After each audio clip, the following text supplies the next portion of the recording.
This is Daniel Fagelli. You're listening to episode 5 of The Trajectory. This is our final episode in this initial short series focused on destinations, the combination of man and machine intelligences and what we should aim to head for in the future. Our last guest in the series is the founder of the Center for AI Safety. You can see them at just safe.ai, none other than Dan Hendrycks.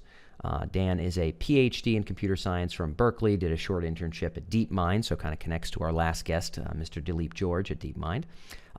And Dan came across my path as a profound thinker in the realm of AI risk and the challenges humanity faces in our upcoming decisions around policy and the trajectory of posthuman intelligence. He has a wonderful essay on natural selection, preferring AIs to humans. I think it is a chef's kiss of summarizing the challenges of making decisions where we are as a species right now. And in this episode, we get to unpack a lot of his nature analogies, which I've really liked from digging into some of his intellectual work. Dan is very much a policy thinker, and you're going to see a lot of policy and risk-related ideas unpacked in this episode. So without further ado, let's fly right in. This is Dan Hendrycks on The Trajectory. Dan, welcome to the program. Glad to be here. Thanks for having me. Yeah, I'm happy to be able to unpack some of these topics. I've resonated a lot with some of your recent keynotes, and I feel like your organization has come absolutely out of the blue to be doing some great things and producing some great research. That sort of leads me to my first question, which this is high enough on your radar where you started a whole organization coming right out of academia. I remember 10 years ago, really, I mean, people would, make a joke and reference Vinci, but this was all 2100 stuff, maybe, where we would really be thinking about this. We didn't think the United Nations was going to be talking about literal existential AI risk now. This hit you hard enough for it to be, a life's mission. What struck you where you were like, this is where I need to spend my time? That's a good question.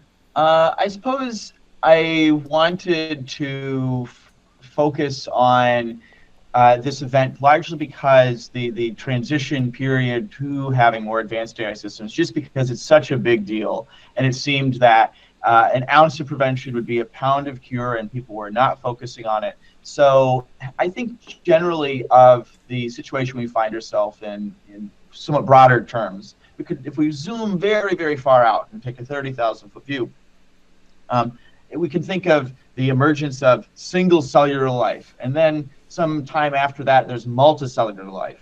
And now we're basically in the transition from biological life to digital life for the emergence of artificial intelligence. This is how big this sort of period is. This isn't just, the emergence of social media, or are people going to use their iPhones too much or something like that. There's a much larger issue. So I think it'd be important to make sure that this goes well, and so that humans can stay in control of this process. Yeah, well, and we're going to get into that conclusion towards the end, but I would completely concur. I think that this grand transition to something new is enough of a big deal to where I'm somewhat shocked more people don't care about it. I suspect, Dan, we will see an ambition singularity where anybody who's interested in power or influence will eventually, in some either tangential or direct way, be focused on either the governance or construction of AGI. But I'm looking at the clock, and we're getting closer and closer to that. We're just not there yet. With that said, thinking about kind of time horizons, nobody's got it right. Kurzweil famously not that long ago, 2029 or something along those lines. Back in the day when Bostrom did a poll, it was 2060. You started an org, so if you were sure it was going to be tomorrow, you probably wouldn't have bothered starting it. So clearly you believe we've got some time before this kicks off. I'm not going to ask you to rub a crystal ball, Dan, but does your intuition give you a range for how long we've got before we've got something generally human level? Yeah, so I think in 2020, there was this paper called the Scaling Laws paper. And what this showed is that model performance reliably improves as you keep throwing more computational power at the model and more data at the model. And so if that keeps growing exponentially, you'll get consistent improvements from the models. And so it didn't seem that the trend line was really breaking at all. And there are a lot of capabilities the AI would be naturally picking up as it keeps getting more data and more computational resources thrown at it. So in 2020, that's when I thought, wow, okay, this isn't actually as much about like being a really smart technical researcher, because I was doing a lot more technical research at the time. I still do, but it's not my main focus. And but instead, that this is a broader problem that will require, if we're wanting safety to be in these systems, we're going to have to make sure that there are a lot of resources allocated towards safety. It's not enough to be clever. So I think in 2020 is when I changed my timelines quite substantially to something human level in most respects, being in the 2020s. I think it's relevant in forecasting and trying to think about when are we potentially endangered, not to just think about when do we have AGI or human level AI, but also think in terms of specific capabilities. So it's possible that we would have bots that could hack, and people could use these bots for hacking lots of things at scale, and this could damage the critical infrastructure. So that's a specific capability that doesn't require human level intelligence in all domains, but still could be fairly dangerous. But if I'm to use some of these shorthands like AGI or superintelligence, I think superintelligence at the end of this decade, in the next 5 to 6 years, seems pretty reasonable. Now there are exceptions one could always draw to for this. For instance, if something happens in Taiwan, then that would stop the flow of GPUs, and then that would set timelines back substantially. Certainly. Or if there's some larger scale pandemics, those would be some of the main caveats I would put for this. But it seems fairly plausible that we'd have something like that this decade by default. Got it. Shocking to some, not shocking to others. Good to know where you land. Some of your inspiration here draws upon evolution, and you had alluded to sort of the natural analogy early on. I think it's an excellent analogy. I mean, this idea that there was a time where there was nothing living really on this planet, and then there was a time where there were things that were living. That was a pretty big deal. There was a time where there was no senses, no sight, no sound, whatever, and then there were senses. No locomotion, then locomotion, et cetera, et cetera, et cetera, and ascending those spires of forms. There's natural processes that undergird that, and you reference evolution a good deal. What do you think is important for people to understand about this? Because famously, LeCun has sort of stated, hey, AGI really won't have these same vicious tendencies of selfishness that Darwinian life has, because it won't come up through the same bloody tooth and claw environment.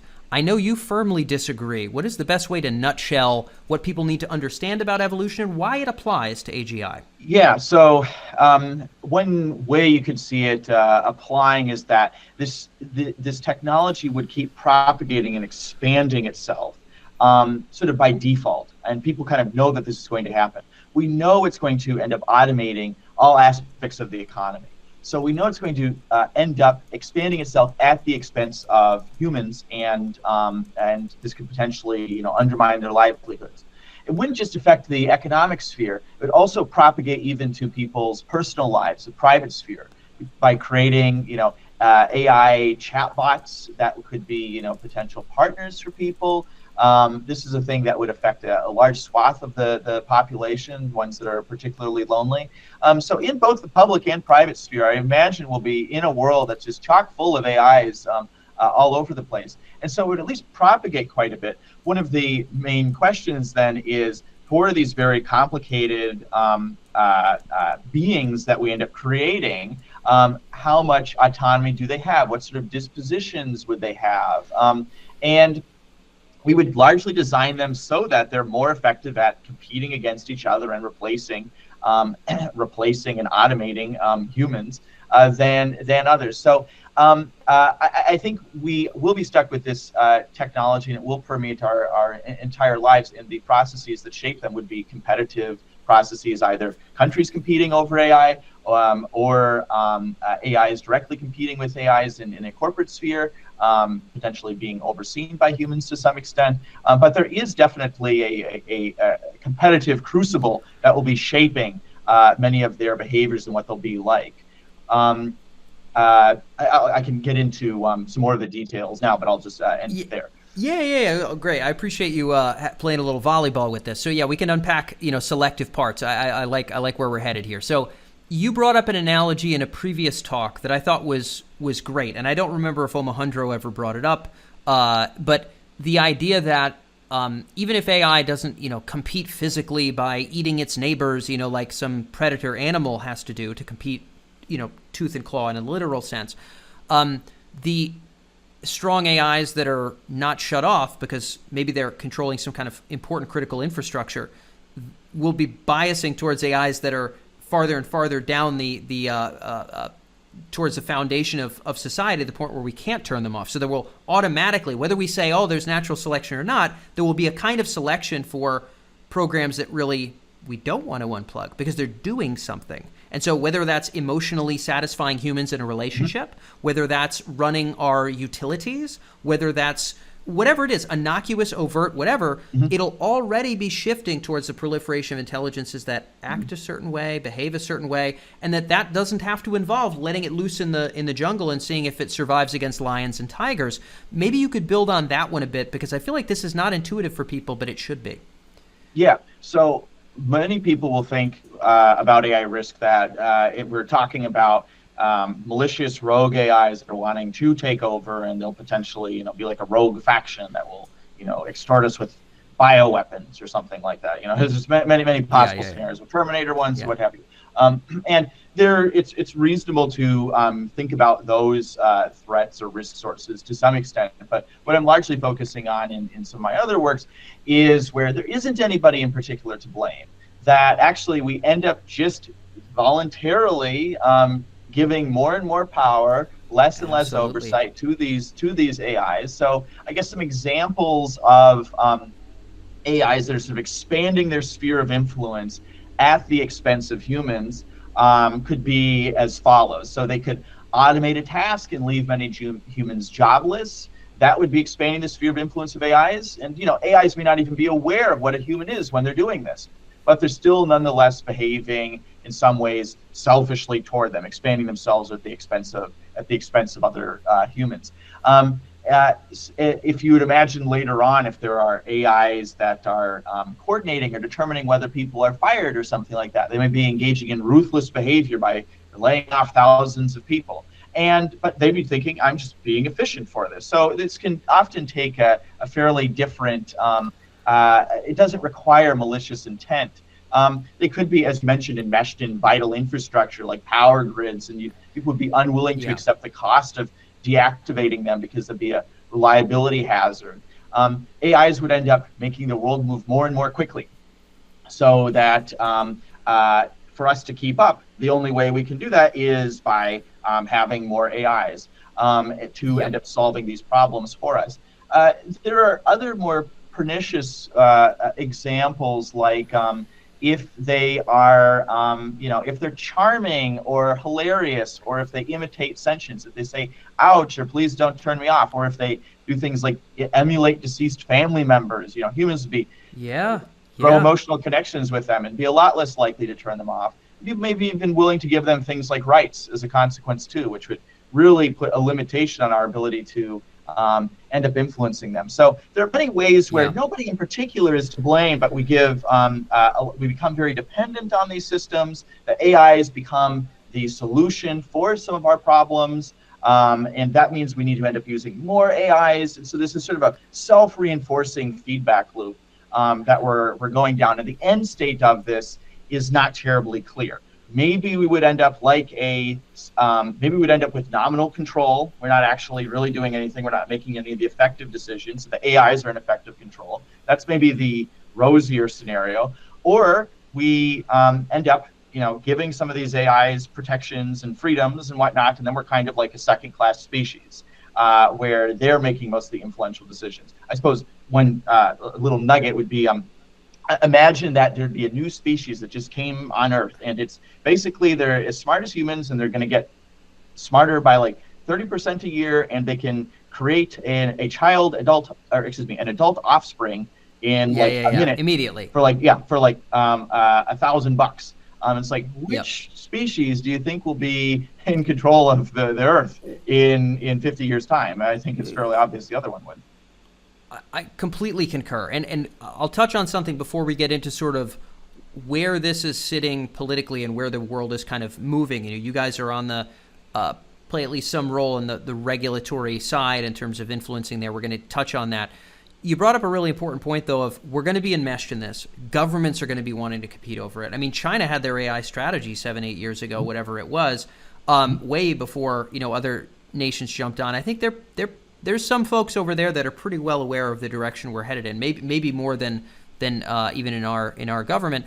It seems to me as though this would eventually be the only thing people compete over, and that, to your point, there would be AIs competing. But there's also this new social consideration of when every major power and every ambitious person, realistically, you can't be a player in the game. You can't really be steering the future unless you are in control of the substrate that houses the strongest AI. It seems like there's also going to be a lot of human duking out over this. Let me know if you concur there and maybe how you conceptualize that, because I think we have these AI constraints you and I are discussing, but also this good gracious power struggle. There's one tip of the pyramid here. How does that pan out for you? Yeah, so I think that some of this selection and this sort of caving to these evolutionary pressures already happens at a smaller scale with AI developers. So OpenAI, for instance, was founded to build, safe AI systems, and that was the main priority of them as a nonprofit. But then they needed more capital, and this is no point against OpenAI. They're, possibly the largest, most responsible large organization in this space. But nonetheless, they needed to cave to the pressures of the environment and ended up becoming a capped for-profit, and would then end up prioritizing the development of building AI faster. Or as quickly as possible, and safety would be more of a secondary consideration. Some people at OpenAI didn't like that, so they left and founded Anthropic, which would then be an AI safety organization. But then they repeated the same sort of story and are largely behaving similarly. So we can see that this process is not aligned with human values in particular, but seems to be aligned to what ends up making most sense in this competitive struggle. What will end up helping them keep more power? Yeah. And at a later stage, you can imagine this happening between countries like the US and China, for instance. Absolutely. And I'd really, really like to avoid that, because if we do that, what's going to happen? Well, we're going to build up our militaries, if AIs are extremely useful as weapons, not just drones, but also them for hacking or potentially more full-fledged robots and things like that, and later this decade or the decade after, then we've given AIs basically almost all the lethal power.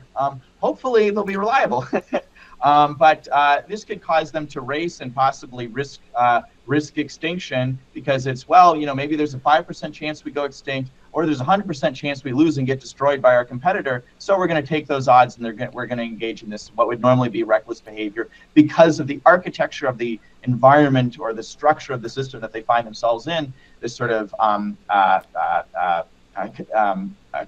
suppose, prisoner's dilemma type of situation they find themselves in, locks them into this type of behavior that the individually rational action is not necessarily would be good for people. We've seen this with nuclear weapons. It makes sense for individual countries to stockpile nuclear weapons, but it makes the overall world a lot less safe. And I think we'd be possibly in a similar situation with AIs. We barely got through the nuclear crisis. Like the Cuban Missile Crisis was a really close call with respect to extinction. I would really like to avoid this with AIs, but the opportunity window for international coordination is very short.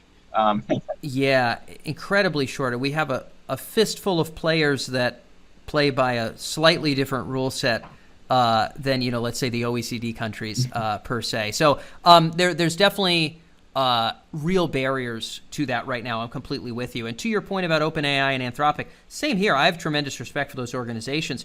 I don't happen to believe in saints. It's just not a thing that I believe in. So I believe that if you want to take over France and you don't have an army, then you want to build up a repute for virtue, and you want to get your way there through goodness and being the right people to steer people towards goodness. And if you got to throw in a guillotine at the end to really cinch the deal and get rid of your competitors, you'll do it. But that's a good way. But if you can just march in there, you'll Bonaparte style it instead of Robespierre style it, and you'll just do it that way. And so I don't actually think there are any good guys. I think that there's going to be folks vying for power, and that balancing the incentives is what we need to count on rather than good folks, because why wouldn't you? If you could be the one to birth God, and if you could have the billions, there's really no reason not to. So I can't blame OpenAI. I can just say, man, I hope we handle the incentives here, because to your point, they also extend internationally. It gets pretty wonky. Speaking on that, we'll pivot a little bit into where we kind of sit today. You and I are at a point in time, even very different from, let's say, a year ago, in terms of how many people are aware of the potential existential threat of AI. There's almost no 1 year period where I could have said 12 months ago this was not nearly as big of a deal as it is. Now we're there. Like, the J curve is absolutely booting off right now. I showed you a little bit of an image before we started the recording of sort of the intelligence trajectory political matrix of sort of there's a strata from authoritarianism to laissez-faire on the control side, and then there's a strata of where we want to land in terms of purely preserving humans at the top of the hierarchy, to progression with maybe strong AI aiding us and a little bit of transhumanism, to kind of full-blown ascension of that blossoming of potentia beyond Earth and beyond man, etc. When you're out there in the AI world, you're talking to people, many of whom are very concerned as you are with safety risks, some of whom are just more excited about AI, not quite as concerned about the safety risks. Where do you see the median, maybe we're going to bias this towards the Bay Area, but your median person you're interacting with, where would you plot them? I know not everybody's going to sit there, but if you had to average, Dan, where are you going to put them? I think there are some different clusters. One of the more notable clusters would be the accelerationists. These would be, we need to, transcend humanity. We need to build this godlike technology. What matters is increasing complexity in the universe, and AIs will be more complex than humans, so we shouldn't be getting in the way of that. And I think that's an alarmingly common position that people end up holding. Wow, you're seeing this as alarmingly common. Just to pulse check on this, because I see it as a bunch of Twitter anons right now, which, by the way, is astronomically more than it was 12 months ago. We're in a different state space, but alarmingly common. Dan, you're actually shocking me a bit. You're out in the Bay Area. I moved out of there 3-4 years ago. What do you mean by that? Yeah. How often are you seeing this? So maybe to give some concrete examples for this, people like the reason Elon started OpenAI in the first place was because of a conversation with Google co-founder Larry Page, where he was saying that AIs are humanity's rightful heirs, the next step in cosmic evolution, and if you're on Team Human, you're a speciesist. So this is what spurred Elon. Another example would be the author of the reinforcement learning textbook. Recently was describing how resistance is futile. We should not resist, and AIs will ultimately displace us. At some point, we should bow out as a species. This is, and he was just hired to help with some Bay Area AI startup. So there's a large fraction there. There's also at the other end the sort of people who signed the Center for AI Safety's statement on AI risk, which is just a single sentence which reads, mitigating the risk of extinction from AI should be a global priority alongside other societal scale risks such as pandemics and nuclear war. And for that, we have some of the people who won the equivalent of the Nobel Prize in computer science for deep learning, such as Jeffrey Hinton and Yoshua Bengio and various other professors and hundreds of scientists. So I think that it actually is largely like those two camps, and then there are people who are like kind of in between or aren't really thinking too much about this. But there's among the people who actually have positions who are viewed, we need to be taking these risks seriously versus let's barrel ahead and lean into the will of the universe and will evolution decide our fate or something. Well, okay, so this is important, and I think I like that you've broken it out into clusters instead of having a median person. It might be interesting, but I get where you're coming from. The effective acceleration group, very much kind of that bottom right? Totally laissez-faire, totally accelerationist, like at all speeds. Whatever looks or smells like AI now, pour more gasoline on it because like whatever it does is going to be good. I think that is that is one camp. Mm-hmm. Bengio, oddly enough, is not necessarily in the top left by any means. So he was the first interview for this series. Bengio is sort of in kind of like B2 somewhere, but maybe a little bit closer towards preservation, but he's kind of in B2. Bengio, oddly enough, does see that over time there is quite likely to be life beyond humanity, and actually he even sort of ended on saying, hey, at some point there will be things like that, and I think we need to be open to that. But to your point, he's also really dealing with the risks quite squarely. So do you see another camp that's even closer to all the way preservation, like nothing but humans, don't even budge an inch, no strong AI, no hint of transhumanism ever? Is there that camp as well? I think for a lot of these people are just starting to take their positions. People like Elon, for instance, his probability of an existential catastrophe in the next 2 decades or so would be between like 20 to 30%. But nonetheless, he focuses on things like Neuralink, which would be about augmenting people. So that is a bit more transhumanist in some way too. Yep. A little bit of that second column. Yeah, I think that like for me, I'm pretty interested either in substantial international coordination on AI development, hopefully so that organizations or developers are not feeling, or countries are not feeling like they have to race with each other, but can proceed at a rate that is more cautious and where the risks are negligible. So getting them down to that level. And that might look like just simply lots of countries developing it, but then they're checking to make sure that people are moving at a breakneck pace.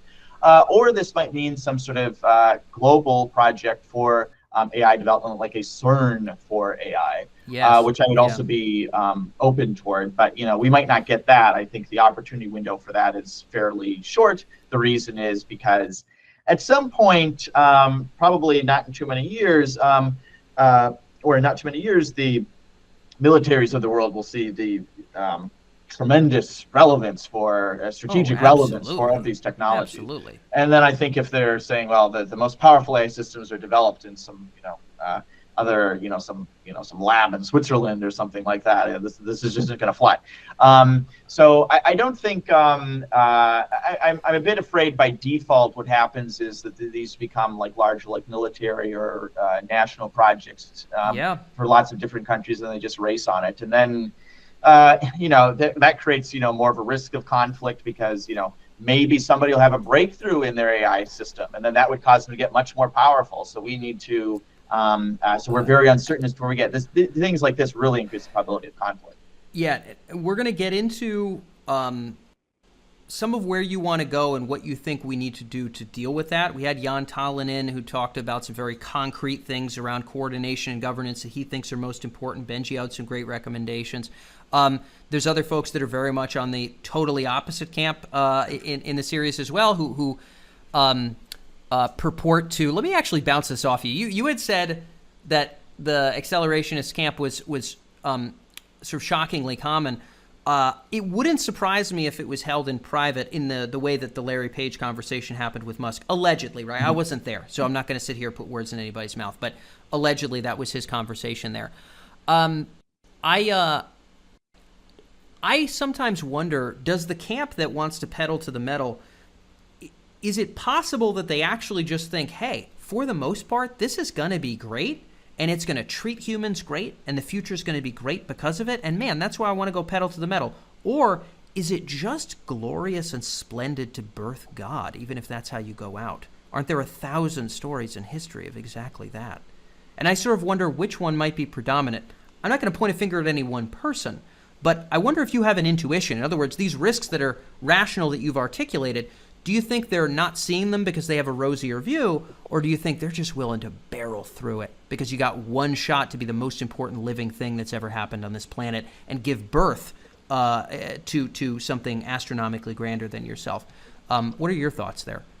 So I think there's a variety of motivations for people. I think for some people it would be that they are interested in sort of making history and being in the sort of future books. I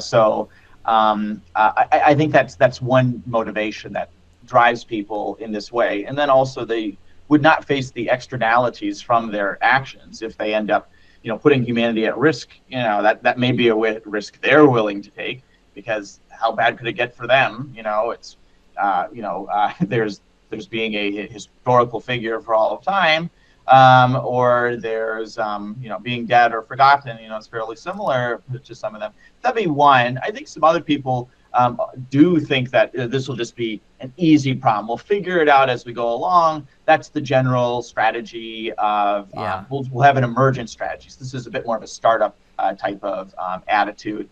They also often come from a move fast and break things type of startup world. So I think that shapes their dispositions. Some of them are, I think, were just raised in an extraordinarily privileged way, such that they just don't think that bad things particularly happen, or it's just not as conscionable. So I remember in one conversation, a person was saying that, like, even if the AIs take over, and they'll still just be nice to us. It's just like there's a naturally just things just incredible. And I didn't see a reason for that, but some people think it's rosier. Some people do it due to there being moral hazards. They're not internalizing their potential externalities or risks that they're imposing on the rest of society, and wanting to be a historical figure. So I think there's a variety of motivations that are driving people. I'm totally with you. I think that the voiced narrative must, and I mean must, be unless you're an anonymous account, the voice narrative from a identifiable person must be, well, this would clearly be benevolent and good for everyone, and that's why I want to do it, because, I am also good and I wish for good things to happen. We've even had, such statements been made here. Of course, I challenge them, not calling the individual person bad, but of course I'm going to challenge that statement. But I think that the inner motives are wildly more varied than that. And I think that if you read enough history, it's really hard to sort of escape the fact that there's other motives. With that said, you've got maybe a place you hope that we sort of move towards, that, at least from what I've read of your work, Dan, I haven't read all of it, feels maybe a pinch of the way into the progression phase, certainly not touching the ascension phase, a pinch of the way into progression a bit, and maybe closer towards control than towards complete freedom, just because of the coordination requirements. Let me know if that's a relatively accurate place to, I'm not going to pin you there forever, but in terms of where to conceptually think about you, is that accurate, or would you say no? Yeah, I think it'd be possible that I'd be either. I think in the progression phase seems fairly reasonable, and either control or collaborative. I just don't think completely open makes quite as much sense just because I view this as like giving everybody bioweapons, giving everybody nukes. Like these things are dual use. Yeah, I get it. When the technologies are this potentially beneficial, they often carry with them some like potential downside. You want to mitigate the risk of malicious use. So I think it's largely due to malicious actors that I'd be suspicious of. Like, if a terrorist wants, a super intelligence, let them have it. I just can't quite see that. So I want some basic oversight or control about how it's proliferating.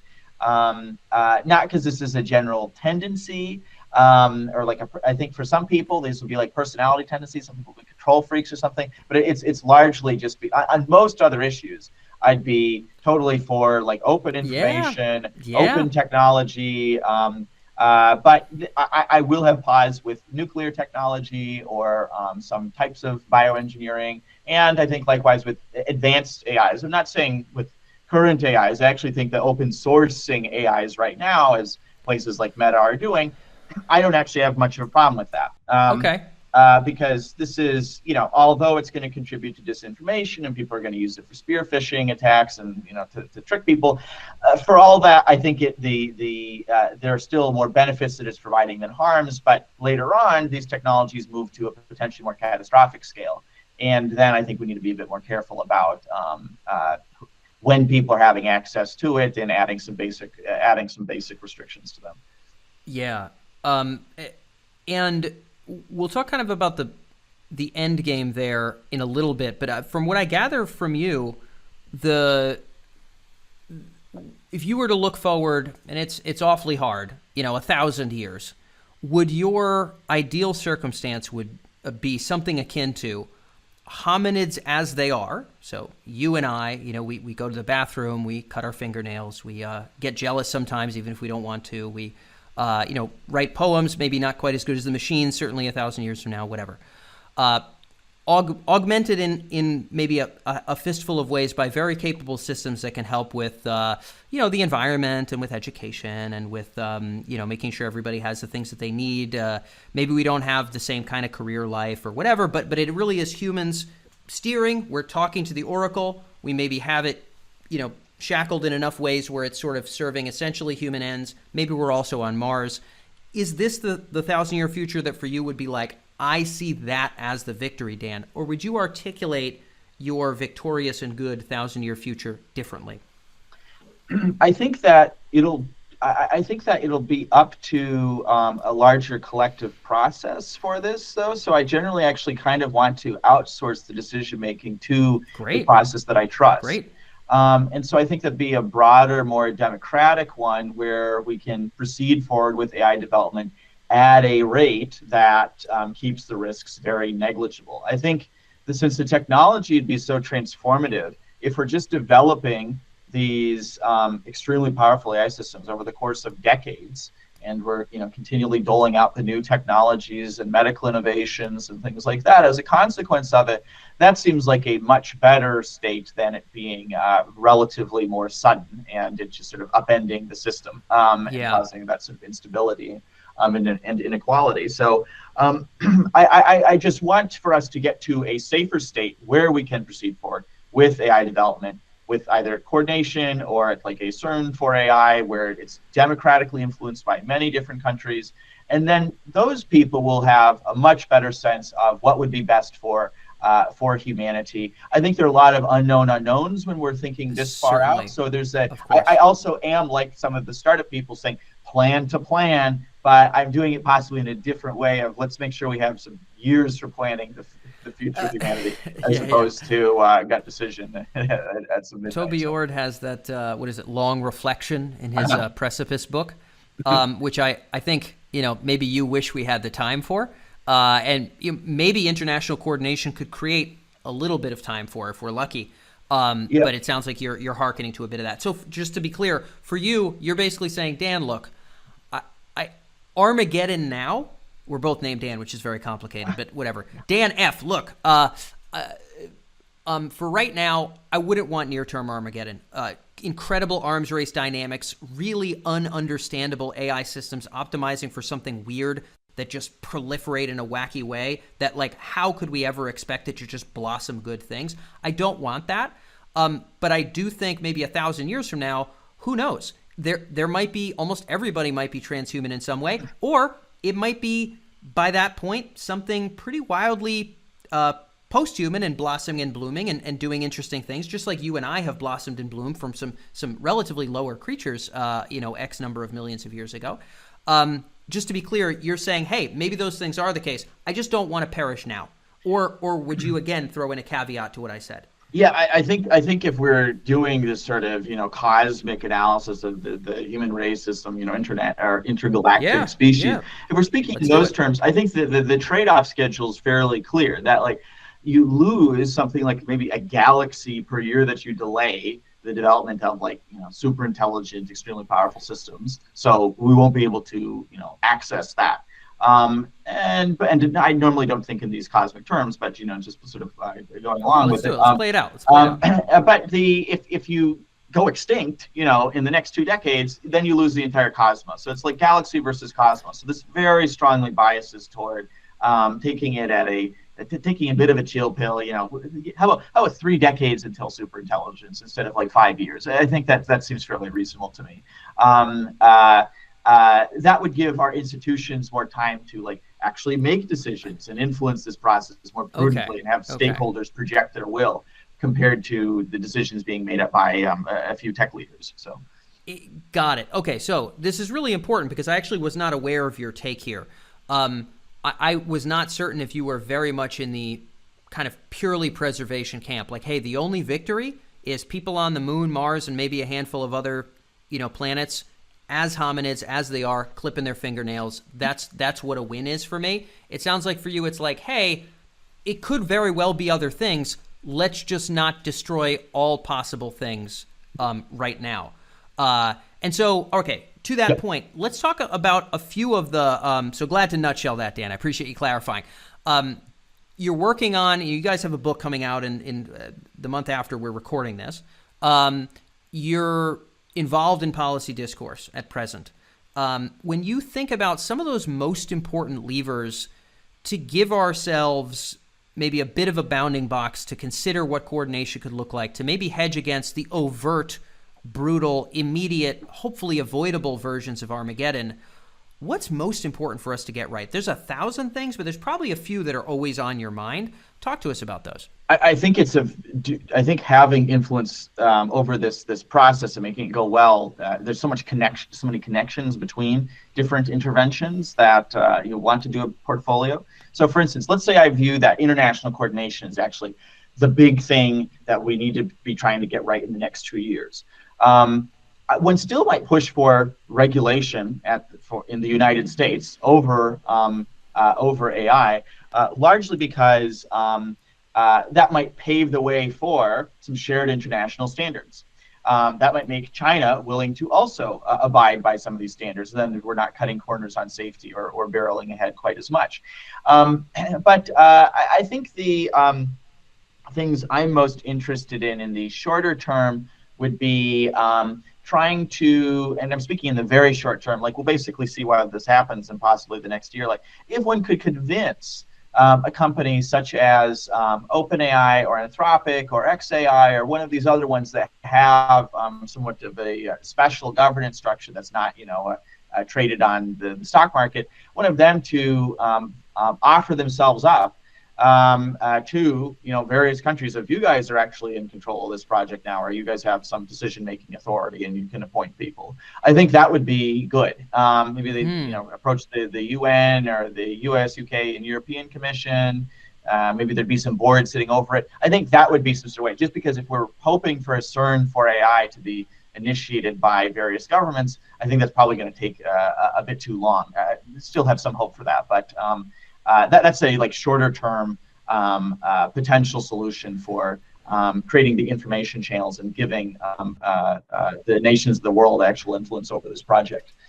But this is good. Your framing is coming through clear. For you, what's important is, hey, this is going to affect a hell of a lot of people. What does it look like to make sure we have enough time where those hell of a lot of people maybe can understand and have some chip into this, as opposed to it blasting off in a dark corner?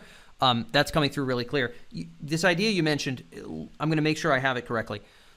Potentially something like an Anthropic would say, hey, we're moving forward on this technology. We have a philosophy about how we're going to sort of, be as safe as possible, et cetera, et cetera. And we're going to have this international body, maybe it's some arm of the UN, which, by the way, if you asked me 5 years ago, I would have said that's 20 years away conversation, but I literally could see this as a 2 months from now conversation. Hey, let's have them sitting sort of on this panel to sort of decide, let's say, the steering and the transparency on sort of what it is that we're working on. For you, that would be the kind of precedent mover that you want to see that might cause other dominoes to fall. Is this correct? Yeah, that's right. Yeah. Okay. It basically, it'd be repurposing some existing AGI project into like a shared international one.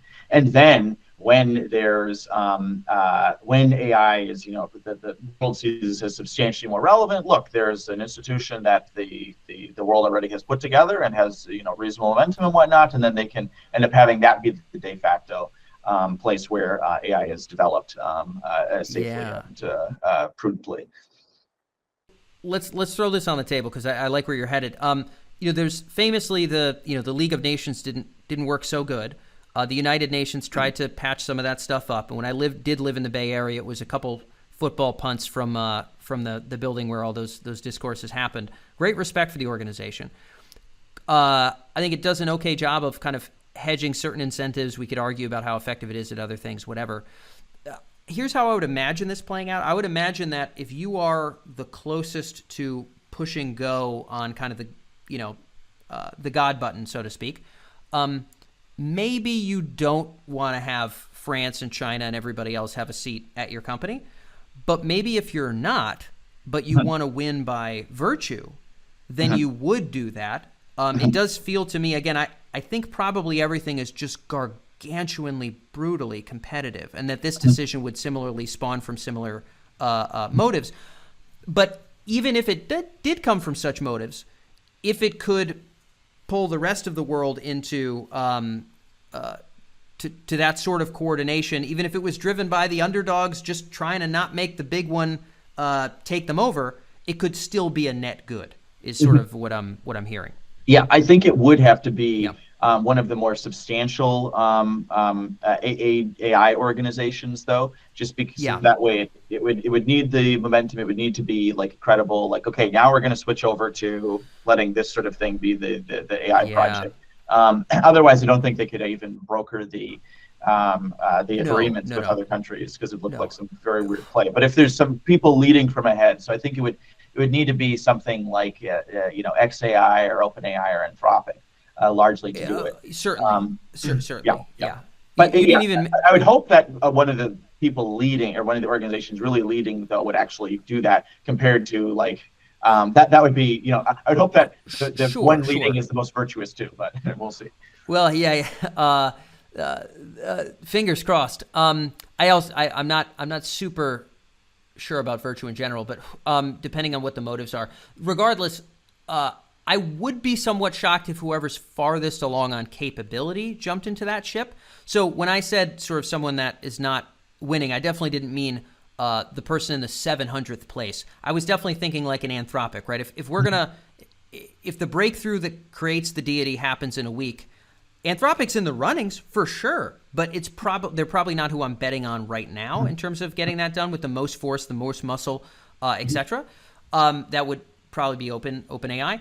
I've heard there was an idea bandied about by one of the founders of Anthropic. You might have followed this closer than I did, sort of leaning into the risk of, hey, there might be this chance that if OpenAI gets to a certain size, nobody else would be able to catch up, and that's going to be a risk. I almost see them already positioning themselves to maybe be that membrane catalyst into an international community, especially if they stay a leg or two behind OpenAI consistently. I would see them probably making that jump. What do you think?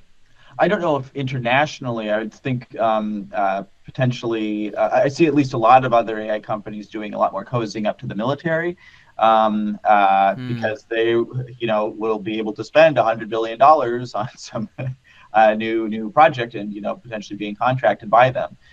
So I think that's possibly the default trajectory of a lot of these companies, and hoping that they'll win by aligning with the military. Which there are some risks associated with that. Like there's more hawkishness, and I think that increases the probability of a great power conflict compared to if it's an international effort. But so okay, is there anything that you think could be done or is important? Maybe one or two other questions here just to kind of wrap us up. But we'll land the airplane on some of these things. Is there anything that you think would be important to lean companies away from, hey, the militaries now know this is important? Pretty inevitable. I have no idea how they're not more hot to trot on this right now. I wake up every day like, how are they not all over this? But at some point, they will be. But as you had pointed out, if an arms race dynamic is our core driver, competitive, cyber, physical, kinetic, whatever, if that's the core driver, that feels like a pretty rough place to jump off from. What do you think needs to happen international coordination-wise, culture-wise, tech-wise, whatever, to bar that exact circumstance from happening? Anything else that you think is important to keep that from being our direction?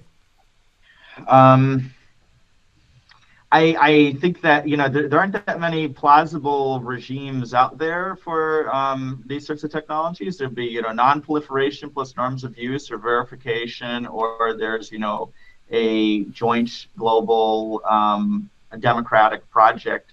And so if we don't get the third, I don't think verification is as much. So we'd basically probably just have like it'll probably look more like a nuclear arms race thing. But then I think we're basically going down the path of potentially, exposing yourself to a risk of like a World War III. And I think the main way to win World War III is to prevent it. So I'd really like to avoid avoid that possibility. But I think that I would think that's possibly the default route. Maybe the race won't actually be that close. Maybe China will be too far behind the U.S. to be a serious competitor, and then we could avoid that. But it's not clear. Yeah. I don't think that's by default the case. So yeah, I think we have like an option that could possibly the Joint International Democratic Project, the CERN for AI thing, or otherwise, then we will be kind of subjected to a trickier situation that hopefully we get through it intact. Yeah. I don't know. There aren't that many other options that I can see at least right now. Hopefully, but hopefully, it's good that you do podcasts on these topics, that more brain power can be thrown at this problem, because exactly. it's a problem beyond any individual. It touches on so many different things, and we need lots of ideas. Of course. People aware and plugged into this. So.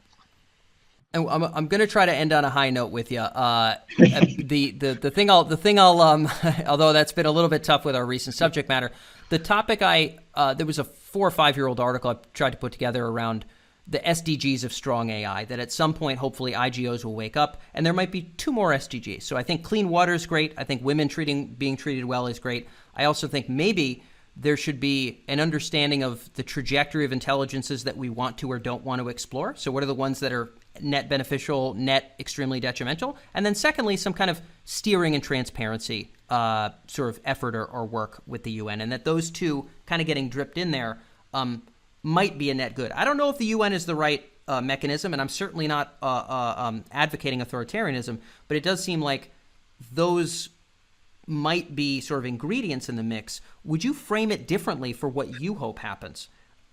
I think that they're possibly mainly what we have if there won't be, the active participation or the initiation by some of the AI developers, that we will need to lean on our international institutions, such as the UN, to end up driving this. So they put together. It took many years for them to get the IPCC. So they recognized. I was at some UN event maybe 2 weeks ago or so. They recognized the importance of speed on this. Maybe something could be done, and then that might present an alternative path.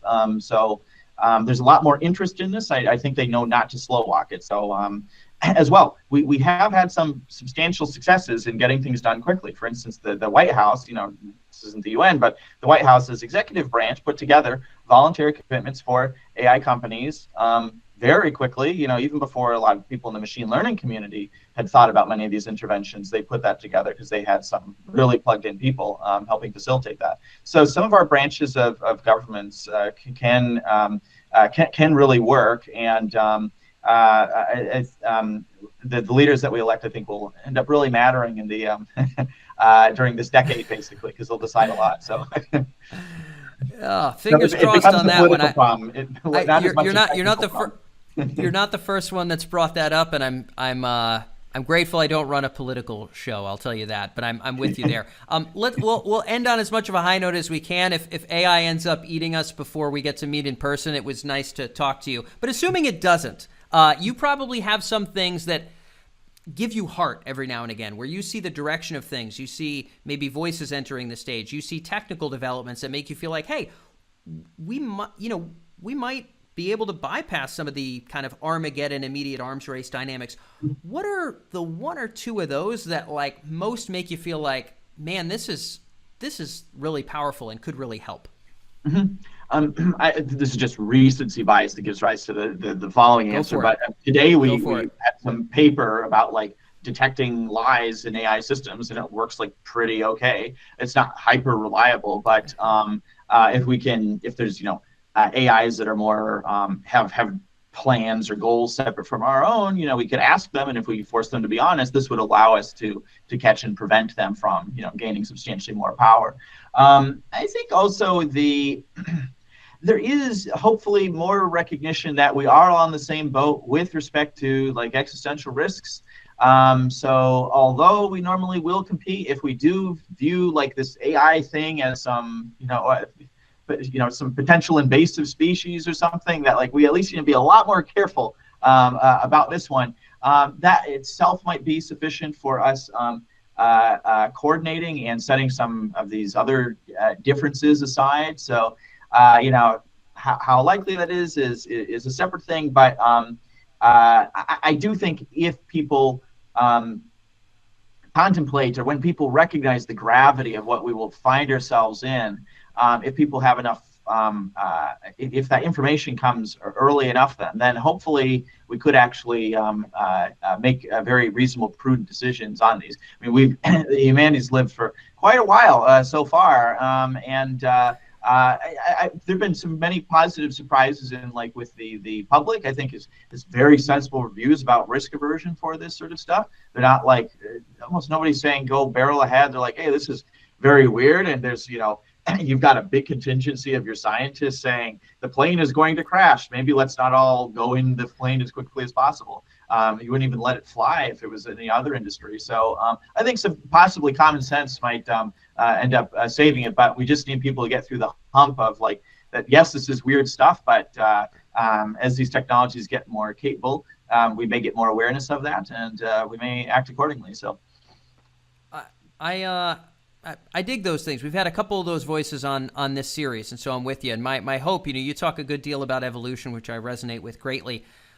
It's possible that a species with our brains, which maybe are not gigantic but are relatively large, would quite naturally, for quite evolutionary reasons, want to forge new modes of collaboration and new modes of coordination in order to make whatever the next blooming is be something other than Armageddon and actually be blooming. And so maybe this still is evolution, but maybe it could be good. So fingers crossed, Dan. But I'm really glad we got to have this discussion. It's been a blast being able to pick this apart with you. Mm-hmm. Yeah, thank you for having me. This was very fun. So that's all for episode 5 of The Trajectory. This was our final episode in this Destinations series, talking about the future of where man and machine intelligence should combine or collaborate and what kind of future we might want to create. I appreciate you for being able to tune in all the way, whether you're listening in audio or you're watching on video. I appreciate you being here. This was my first time running this new show with a totally new theme, and I'm grateful for everybody who's tuned in. And I'm very grateful to Dan Hendrycks for being able to be here. I very much appreciate the thoroughness of his thinking. I recommend you check out any of his articles on Archive, particularly the one about natural selection and man and machine. I think it's a great summary of some of where we're standing here as a species. That's a wrap for this initial series. We based everything in this series around that intelligence trajectory political matrix. That'll be linked in the show notes. You can also just go to danfaggella.com/ITPM. It's just the abbreviated version of intelligence trajectory political matrix. And be sure to stay tuned on the newsletter. Find me on Twitter, click the link in the bio, and stay tuned if you want to see all the future videos land in your inbox, or any of the future frameworks that we develop here land in your inbox as well.